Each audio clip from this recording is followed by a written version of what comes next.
GSP Kerasakti itu berdiri atau lahir itu tepatnya di Madiun tanggal 15 Januari tahun 1980 yang dibidani langsung oleh seorang tokoh eh, perguruan atau seorang, ya boleh dikatakan mempunyai kemampuan yang sangat luar biasa, yaitu Bapak Haji Raden Toto Gindarto. Beliau beralamat di Jalan Merpati nomor 45 Madiun. Mulai tahun 1980 IKS berdiri. Dan pada tahun itulah awal dimulainya suatu kegiatan bela diri IKSPI Kerasakti. Jadi IKSP Kerasakti ini adalah suatu perguruan yang awal berdirinya itu adalah perguruan yang beraliran kungfu. Kungfu utara selatan, yaitu pukulan dan tendangan dari Tiongkok. Terus di dalam perjalanannya, di mana pada tahun 80-an itu hubungan bilateral antara Indonesia Tiongkok agak renggang begitu. Jadi akhirnya ketika GSP Kerasakti ini tetap menggunakan aliran kungfu Tiongkok, ini mungkin perguruan ini tidak bisa berkembang. Akhirnya di tahun 82-83 guru mengambil suatu keputusan bahwa kita tidak bisa bertahan di kungfu, karena kalau di kungfu kita nanti tidak bisa kembang. Akhirnya masuklah kita di salah satu federasi, yaitu pencak silat, yaitu IPSI. Setelah kita masuk di IPSI, kita bergabung di IPSI, alhamdulillah GS ini berkembang dengan baik. Awalnya hanya tempat latihan di Jalan Merpati, muridnya hanya beberapa orang. Namun setelah kita masuk di IPSI, kita bisa berkembang ke wilayah-wilayah lain, ya, wilayah-wilayah lain. Biarpun para murid-murid pertamanya, ya, murid-murid pertamanya yang sudah dirintis itu dia masih bangga dengan atribut kungfunya. Salah satu mungkin atribut yang dipakai oleh adik-adik kita, ini kan motifnya kan motif kayak pakaian-pakaian Chinese ya, bukan pakaian pencak silat. Bawahnya ada kerut, terus di sini ada model kancingnya, dan kalau performan resminya pakai sepatu bibos yang biasa dipakai orang-orang Chinese. Setelah itu akhirnya IKS berkembang, dan alhamdulillah dalam perkembangan ini sudah mulai bagus. Tapi di usia yang ke-44, tepatnya tahun 97, jadi perguruan itu baru berusia 17 tahun. Ini 17 tahun ini adalah usia yang istilahnya euforianya mulai nampak. Namanya seorang remaja, kalau ibaratkan remaja ya. Jadi usia 17 tahun perguruan, guru kami berusia 44, beliau dipanggil oleh Yang Maha Kuasa untuk menghadap untuk selama-lamanya. Nah, jadi guru saya itu meninggal di usia 44 tahun ya. Beliau lahir tahun 1953. Dan dia meninggal karena sakit, kebetulan ada serangan jantung. Karena dia seorang guru, istilahnya mungkin seorang jawara, dia tidak mau terbuka pada keluarga dan sebagainya. Kalau dia punya riwayat sakit jantung, tidak mau tahu bahwa ke rumah sakit 2 hari beliaunya meninggal. Nah, di tahun 97 itu perguruan sudah memiliki anggota sekitar 30.000. Di database sudah 30.000 anggota. Dan pada tahun 97 beliau meninggal. Guru ini belum menentukan siapa nanti yang akan menjadi penerus beliau. Anak cuma satu, cewek. Pada saat beliau meninggal, anaknya masih sekolah kelas 6 SD. Anaknya cuma satu, cewek. Dan pada saat beliau meninggal, anaknya baru kelas 6 SD. Akhirnya terjadilah pemikiran-pemikiran keras dari teman-teman pengurus, yang kebetulan pada saat beliau meninggal itu di bulan Desember itu baru saja guru tanggal 20 itu beliau mengadakan musyawarah besar untuk memilih ketua harian yang nanti akan mewakili kegiatan guru ketika guru sibuk. Terus tanggal 20 itu melaksanakan bus istirahat 2 hari, dia masuk rumah sakit, akhirnya tanggal 24 meninggal. Akhirnya pengurus yang baru saja dibentuk, kebetulan pada saat itu memang saya selaku ketua harian.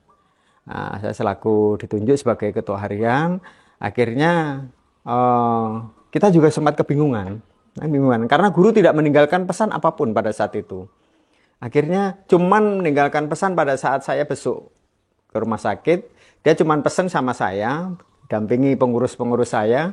Ada 4 orang, dia cuman menyampaikan, ini saya sementara sakit, Bambang tolong dihandle terkait dengan semua kegiatan yang ada. Jadi aku tak istirahat dulu.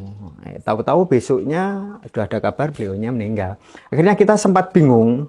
Setelah bingung dan lain sebagainya, pada saat sambutan terakhir di rumah duka untuk proses persemayaman mau dimakamkan, saya memberikan sambutan pelepasan guru. Saya sampaikan kepada semua anggota yang hadir pada saat itu, selama berkabung 40 hari semua kegiatan perguruan ditiadakan. Jadi karena masa berkabung saya nggak izinkan, semua pada saat itu saya sampaikan dan semuanya nurut. 40 hari itu tidak ada kegiatan. Karena saya punya pikiran, di dalam 40 hari inilah kami nanti akan menentukan sikap perguruan ini dilanjutkan atau tidak. Karena pada saat itu guru belum menentukan siapa nanti yang pengganti beliau. Hanya ketua harian aja itu sifatnya mengganti ketika beliau ada kesibukan. Karena di IKS ini kan selain bela diri, ada kaitannya dengan kerohanian, doa, dan lain sebagainya. Setelah 40 hari, selama 7 hari kita diskusi terus bersama pengurus, bersama keluarga almarhum, kakak, saudara-saudaranya. Akhirnya diambil suatu keputusan, muncullah suatu keputusan itu untuk saya untuk menggantikan posisi beliau selaku ketua umum, tapi bukan guru besar. Kalau guru itu namanya guru besar karena dia selaku pendiri. Kalau pendiri itu namanya guru besar. Kalau pimpinan tertinggi di perguruan ini namanya ketua umum. Nah, akhirnya saya suruh menggantikan pada saat itu dengan dukungan dari semua anggota dan keluarga. Alhamdulillah dalam perjalanannya mulai tahun 97 hingga saat ini, ya, karena jabatan ketua umum adalah jabatan seumur hidup atau selagi yang bersangkutan masih mau menjabat itu tidak ada pergantian. Tapi kalau pengurus harian, ketua harian ke bawah dan pengurus semuanya, kabinet semuanya itu 5 tahunan diadakan musyawarah besar. Alhamdulillah di dalam perjalanannya perguruan begitu saya menjabat tahun 2000 saya membeli tanah di sini. Akhirnya saya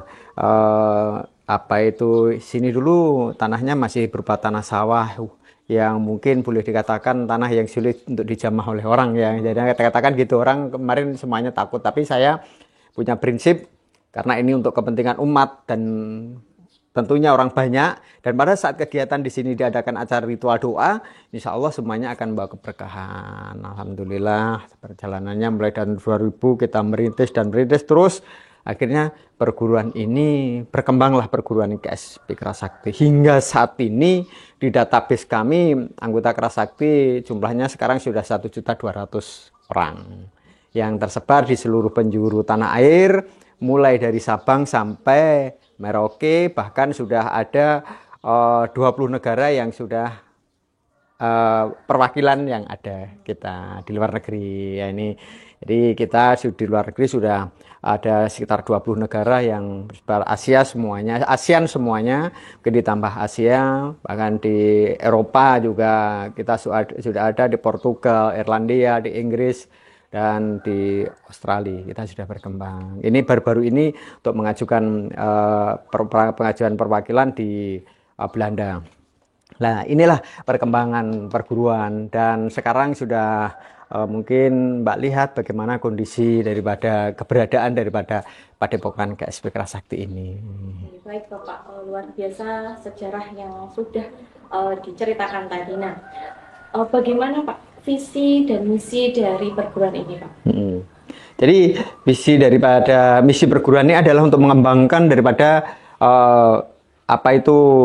bela diri yang telah diajarkan guru, bagaimana supaya bisa diterima oleh masyarakat. Visinya itu apa Pak untuk perguruan pencaksilat ini? Visi kita yaitu untuk mencetak generasi muda untuk menjadi generasi yang tangguh. Dari cerita tadi, Saya ingin mendengar Pak, keunikan apa sih yang membedakan dengan yang lainnya dari perguruan ini? Kalau keunikan mungkin jelas beda. Mbak tadi kemarin ketika sudah datang di Padepokan melihat ini gedung ini terasa bukan suatu gedung untuk bela diri. Mungkin sekilas, oh ini kok ada bangunan kayak kelenteng, kayak Tiongkok. Bangunannya kan semuanya mirip-mirip bangunan Tiongkok. Ya ini jelas unik, gak ada yang lainnya. Kalau yang lainnya mungkin bangunannya joglo dan sebagainya. Dan di Kerasakti ini uniknya salah satunya bajunya itu tidak sama sekali nggak ada yang sama dengan pencak silat yang ada. Ya, jadi bajunya motifnya ada beda, terus bangunan gedungnya semuanya kita bikin motif Tiongkok karena kita lahirnya dari sana. Bahkan musola yang kita bangun pun tambahannya motifnya hampir-hampir motif dengan gedungnya sengaja. Jadi kalau di Kerasakti ini bangunan ini sengaja kita bikin tiga motif antara Tiongkok, Kejawen dan mungkin kayak apa itu Arab musola dan lain sebagainya itu lengkungannya. Kalau Kejawennya kita banyak istilahnya kita pakai joglonya. Kalau bangunannya mungkin bangunan motif Tiongkok. Sehingga dengan adanya ini orang akan menjadi penasaran. Orang akan menjadi penasaran bangunannya kok gini. Berarti pelajarannya jelas beda. Makanya kalau di Kerasakti ini ajaran yang diberikan mereka selain bisa pencak seperti perguruan yang lain, kelebihannya anak-anak Kerasakti dia juga bisa kungfu. Berarti kan tadi juga menginduk kepada IPSI. Ya, karena IPSI itu kan sama ya Pak ya. Ya. Kan ada di sama rata Samakan. yang membedakan itu di Kerasakti sendiri ada kungfu. Iya, iya. Dengan yang lain. Oke, baiklah. Nah, sekarang kita berbicara tentang pencak silat gitu atau istilahnya Padepokan ini bisa menjadi sebuah destinasi wisata, terutama wisata budaya. Karena kita tahu ya Pak, pencak silat itu kan memang sudah memasyarakat gitu kan, yang bermasyarakat, kemudian memang sudah juga ditetapkan oleh UNESCO bahwa ini salah satu warisan budaya begitu kan. Nah, menurut Bapak, apa saja sih Pak potensi yang bisa digali, terutama dari pencak silat Kerasakti ini yang nantinya bisa menjadi sebuah objek wisata budaya gitu Pak. Ya. Jadi gini, kalau Kerasakti ini kan satu perguruan pencak silat. Sebenarnya kita ngawali dari awal mula kalau kita mau diangkat menjadi suatu dinasti wisata, menjadi ikonnya pemerintah daerah. Ini kita tahun 2013 kemarin Madiun ini sudah diresmikan oleh Pak Kapolda. Kaitannya dengan Madiun ini menjadi kampung pesilat yang di dalamnya ada 14 perguruan. Salah satunya Kerasakti. Kota Madiun mengambil nama istilahnya kota pendekar.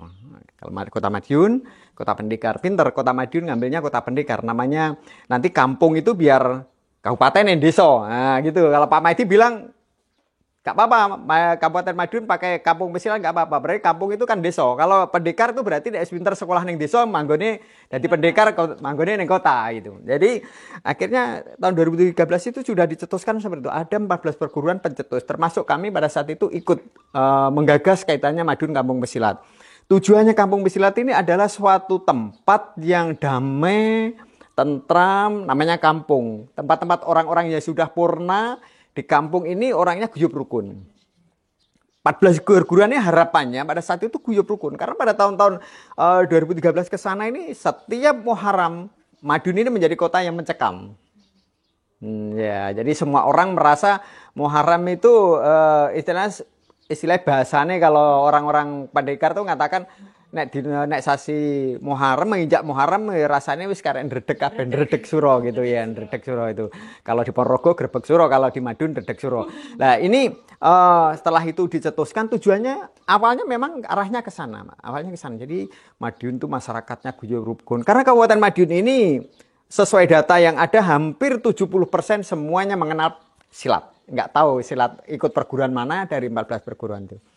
Nah, kita dari Kerasakti kita kembali ke Kerasakti. Kerasakti ini tadi sudah saya sampaikan model bangunannya. Bahkan anak-anak untuk free wedding biarpun bukan anggota Kerasakti atau Kerasakti itu banyak yang datang di sini untuk ngambil foto-foto di sini, untuk gambar-gambar mereka, pranikahnya dan lain sebagainya banyak ngambil di sini dan lain sebagainya. Apalagi setelah makom guru saya dipindah ke sini tahun 2022 ini malah menjadi ikon mereka juga. Jadi banyak dikenal di sini. Nah, ini salah satu nanti bisa menjadikan suatu tempat wisata yang menjadi ikon daripada masyarakat secara umum. Kita juga punya gagasan ketika ini nanti memang aparat keamanan dan Madiun ini benar-benar siap untuk perguruan ini menjadi suatu dinasti wisata, ikon wisata dan lain sebagainya. Kita juga merencanakan kayak kita pada kemarin waktu meresmikan perwakilan yang ada di Korea, begitu kita mau datang di kerajaan kita pakai baju-baju raja. Raja itu kita nyewa, itu foto-foto di gedung-gedung peninggalan raja pada saat itu. Maksud kita juga nantinya juga akan seperti itu. Kan itu kan lumayan, nyewanya sudah berapa, kita pakai di situ sudah berapa orang, bahkan sampai ngantri-ngantri nggak itulah. Kita juga arahnya sebenarnya ke sana. Tapi kelihatannya pemerintah pemangku kebijakan, pemerintah yang memiliki kaitannya keamanan ini belum siap untuk menuju ke sana. Satu misal, tadi udah banyak cerita kaitannya Kerasakti 4 bulan sekali mengadakan acara kegiatan pengesahan pelantikan atau wisuda anggota yang hadir bisa mencapai 25 sampai 30 ribu. Otomatis pada penjual dadakan yang ada di sini banyak yang berjualan. Masyarakat semuanya air saja. Katakan mereka itu air ditimbal dari sumur, diambil dari kran, direbus, dikasih gula sedikit sudah laku. Nah, udah laku. Jadi perputaran sangat kuat sekali. Tapi ya itu tadi, kelihatannya para aparat keamanan ini belum siap untuk menuju ke sana. Kalau memang sudah siap, mari kita bersama-sama dan berkomitmen. Para insan pencaksilat itu berkomitmen ketika ada orang. Karena saya juga sudah sering menyampaikan. Kalau kita mau bikin Madiun ini sebagai kampung pesilat. Karena pada saat itu saya juga menggagas. Bikin semua masyarakat dari manapun penjuru dunia yang datang di Madiun menggunakan atribut apapun. Mereka merasa nyaman. Jangan takut. Nah, sementara ini tidak seperti itu. Jadi kita ciptakan kayak di Bali. Di Bali orang dari negara manapun dia datang di sana semuanya dilindungi aman. Bahkan naruh kendaraan dimanapun dia aman. Nah, pengennya Madiun itu seperti itu. Tapi sekarang belum. Kalau di Madiun ini kadang kita pakai atribut yang punyanya katakan Kerasakti. Lewat. Kebetulan ada di kelompok perguruan yang lain. Itu aja sudah bikin reseh. Nah, ini yang kita belum siap. Nah, kenapa ini belum siap? Ya, ini salah satu penjenengan yang nanti mau mengadakan penelitian nih. Masalahnya apa ini? Nah, apakah hanya egosentris kaitannya dengan baju-baju mereka, identitas mereka, atau bagaimana? Kalau masalah ego, ya marilah ego ini kita turunkan dulu. Kita ajak bersama-sama, kita diskusikan bersama. Pemerintah benar-benar memperhatikan kaitannya perguruan. Aparat kepolisian tidak perlu terlalu a priori nanti pasti kejadian ini. Lah, ini kan jadinya kan tidak nyaman. Kalau nanti serahkan pada perguruan, udah perguruan, saya akan uji coba dalam 1 tahun kegiatan perguruan semuanya aman, saya serahkan sepenuhnya. Ketika tidak, pelaku nanti akan ditindak sesuai dengan aturan yang ada. Nah, itu mungkin bisa. Jadi jangan belum ada kejadian nanti kalau ini begini, lalu ini kapan itu majunya? Kalau kita tidak berani melepas seperti kata kita punya anak itu dolanan HP, nanti gini-gini. Nah, padahal dengan dia main HP dia juga akan melihat sesuatu yang baik untuk mereka. Jadi ketakutan ini sudah menghantui mereka. Kalau pengen bener-bener perguruan ini pengen dijadikan suatu ikon wisata, ikon dinasti wisata dan menjadi ikon masyarakat Madiun, mari kita sambut, kita siap untuk melakukan itu. Tinggal pemerintah jangan ngomong doang. Saya membangun ini, perlu saya sampaikan juga, ini bukan satu kesombongan. Saya membangun ini semuanya, bahkan saya sekarang sudah memiliki lahan tanah untuk parkir dan sebagainya itu mungkin sekarang sudah hampir 3 hektar. Saya tidak pernah membawa map proposal ke pemerintah. Gak mau saya. Saya sudah janji dalam diri saya, Padepokan Kerasakti dibangun jangan sampai kita meminta-minta kepada pemerintah. Karena ini sudah saya wakofkan, istilahnya saya ikrorkan bahwa padepokan tanah bangunan yang ada ini adalah milik semua anggota. Sehingga saya nggak pernah, mungkin menjelang pilkada banyak para pejabat-pejabat datang. menjelang pemilihan legislatif banyak berbondong-bondong datang di sini. Saya tidak mau. Boleh anggota saya mendukung, silahkan. Kalau membantu, kalau kamu menjadi, kalau beliaunya mau jadi anggota kita, setelah nanti beliau jadi mau ngasih, boleh, itu kan anggota saya. Saya tidak mau dari pemerintah. Karena Padepokan nggak boleh dikotori oleh bantuan dari pemerintah yang nanti pemerintah ikut ngaku-ngaku itu dulu kita yang bangun. Nah, kita punya, katakan kita punya sekarang 1 juta anggota. Kita mau iuran 1 orang 1.000 aja mau bangun apa kita sudah bisa. Untuk apa kita minta? Nah, ini egois saya yang sekarang ini anak-anak menjadi bangga karena seperti itu. Tapi kalau yang di daerah monggo lah silahkan. Tapi kalau pusat jangan. Pusat harus mandiri. Nah, itu. Jadi kalau masalah untuk dinasti wisata menjadi tempat ikon wisata dan sebagainya itu yang pasti perguruan siap.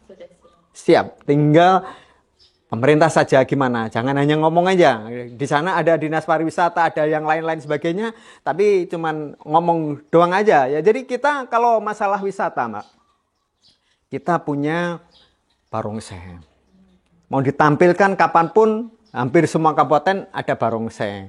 Di sini anak-anak katakan mungkin yang di Ponorogo juga kelompok Kerasakti punya juga reok Ponorogo. Kalau mungkin punya kita yang asli adalah barongsai. Mau tampil anak-anak seni bela dirinya ditampilkan bagus. Nyatanya pada saat resepsi pernikahan kadang-kadang kita ada sekarang yang manggolonya dari anggota Kerasakti. Jadi siap, sebetulnya kita siap. Jadi kalau ada yang mengadakan, banyak kan yang mengadakan penelitian, mohon maaf, atau bahkan pemerintah, itu menurut saya mereka ini hanya untuk mengisi atau untuk memenuhi kewajiban mereka, tapi implementasi ke bawah atau ke mangku, ya tindak lanjutnya ke yang punya kewenangan ini sementara masih, yaitu hanya rasa takut, hanya mungkin nanti jadi begini dan lain sebagainya. Sebetulnya kita siap. Penyambutan, ada kegiatan kita lakukan, kita anak-anak tampil barongsai yang tidak dimiliki yang lain ada. Setiap minggu mau kita acarakan bisa. Asalkan itu tadi anak-anak ketika datang di sini berikan istilahnya kepercayaan dari manapun yang datang di Madiun selagi mereka tidak reseh, pakai atribut organisasi apapun nyaman. Ya. Kalau saya menangkap dari diskusi ini Bapak, dari segi SDM, terutama Kerasakti nih, dari segi SDM, kemudian kesiapan tempat, sarpras itu untuk menjadi sebuah destinasi wisata itu sudah sangat cukup. Insya Allah. Dan berdasarkan cerita tadi juga, misalkan ketika ada pengesahan, ada berapa ribu orang yang datang, itu kan juga berdampak kepada masyarakat lokal yang berada di sekitar Padepokan gitu. Dan itu juga perputaran ekonomian itu juga sangat bagus, berjalan betul. Bagus begitu.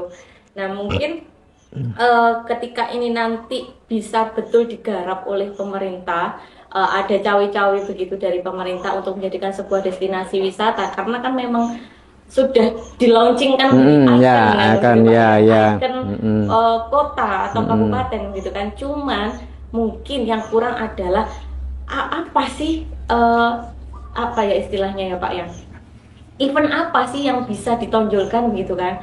Karena kan selama ini yang kita tahu event-event yang yang kayak saya orang awam begitu kan, yang kita tahu kan ya event pengesahan ketika bulan Suro, rame-rame gitu kan, padahal kan lebih dari itu bisa digarap gitu kan Pak ya.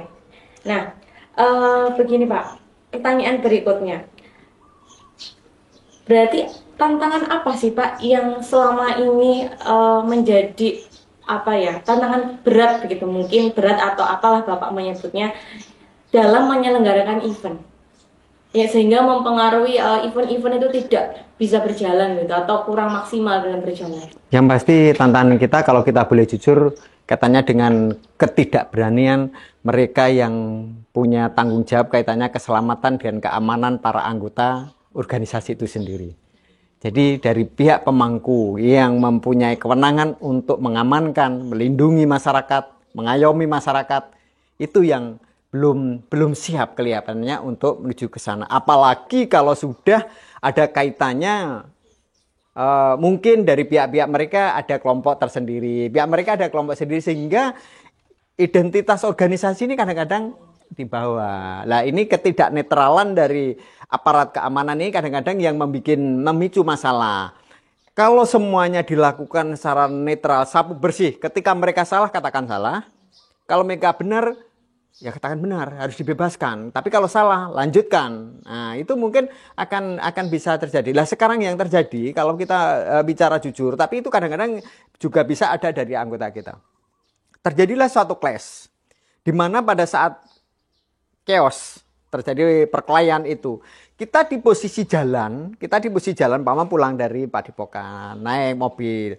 Ini kan nyaman, kita naik mobil tertutup, kita sudah ikuti aturan ini, pakai mobil tertutup, pakai.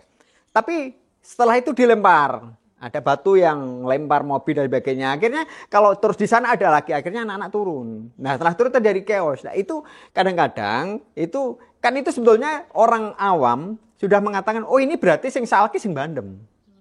Nah, tapi kadang-kadang itu bisa diputar balikkan dengan berbagai macam alibi. Dan itu juga terjadi di yang lainnya. Kadang akhirnya terjadilah suatu balas dendam yang tidak ada selesainya. Karena ketika ada masalah nggak tuntas. Ya, ada masalah nggak tuntas. Kalau ada masalah tuntas, mesti selesai.